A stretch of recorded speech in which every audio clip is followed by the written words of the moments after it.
Bonjour à tous, on commence par l'info qui a tenu toute l'Espagne en haleine hier et ça se ressent à la une des journaux espagnols. Quique Setién a été nommé nouvel entraîneur du Barça en lieu et place d'Ernesto Valverde qui s'est fait donc destituer par la direction barcelonaise. L'ancien du Betis, Quique, a signé pour 2 ans et demi jusqu'en 2022 et il a été recommandé par Xavi, précise le journal Mundo Deportivo. Il a été choisi pour inverser la dynamique et se battre pour remporter tous les titres, écrit de son côté le quotidien Sport.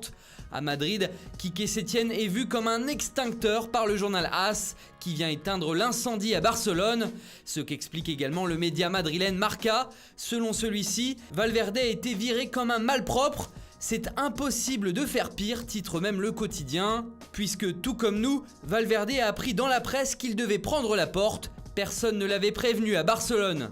En Angleterre, un seul sujet fait également la une, mais ici c'est José Mourinho qui en est à l'origine, comme souvent d'ailleurs. En parlant de la blessure d'Harry Kane, le Special One a laissé entendre que son attaquant vedette pourrait être out jusqu'à la saison prochaine et donc manquer l'Euro 2020 avec l'Angleterre. De quoi faire peur à toute une nation. Et les tabloïds n'y vont pas de main morte pour décrire l'ampleur de cette déclaration. En témoignent ces gros titres à la une. Dans le Sun aussi, c'est le buteur anglais qui fait la première page.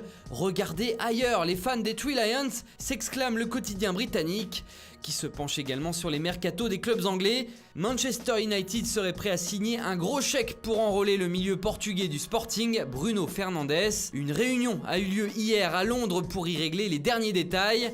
Arsenal, de son côté, aurait visé le défenseur anglais de Manchester City, John Stones, pour renforcer sa défense cet hiver. Ayant perdu sa place de titulaire avec Pep Guardiola, il souhaite avoir le maximum de temps de jeu en vue de l'Euro 2020 qu'il disputera avec l'Angleterre. En Italie, l'actu est à l'hôpital. La pépite de l'AS Roma, Nicolo Zaniolo, a été opéré avec succès de sa rupture des ligaments croisés, annonce le Corriere dello Sport. Le milieu italien ne jouera plus de la saison, c'est certain, et pourrait même manquer l'Euro.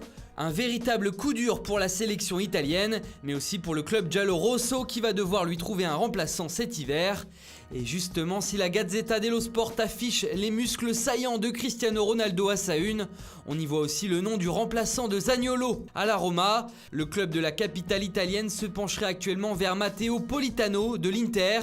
Peu utilisé par Antonio Conte cette saison, l'ailier droit pourrait être inclus dans un échange avec le Romain Spinazzola, un deal qui arrange les deux équipes puisque l'Inter cherche à se renforcer sur son couloir gauche. Et puis on termine en France où le journal L'Équipe consacre son édition à l'Olympique de Marseille. L'OM se montre enfin digne de ses ambitions de Champions Project, écrit le quotidien, mais précise tout de même que le prochain mercato d'été sera compliqué.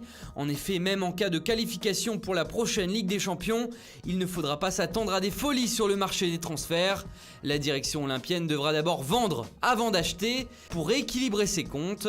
On rappelle que Marseille est strictement encadré par l'UEFA dans le cadre du fair play financier. Voilà, c'est tout pour aujourd'hui. Bonne journée à tous et à très vite sur Foot Mercato.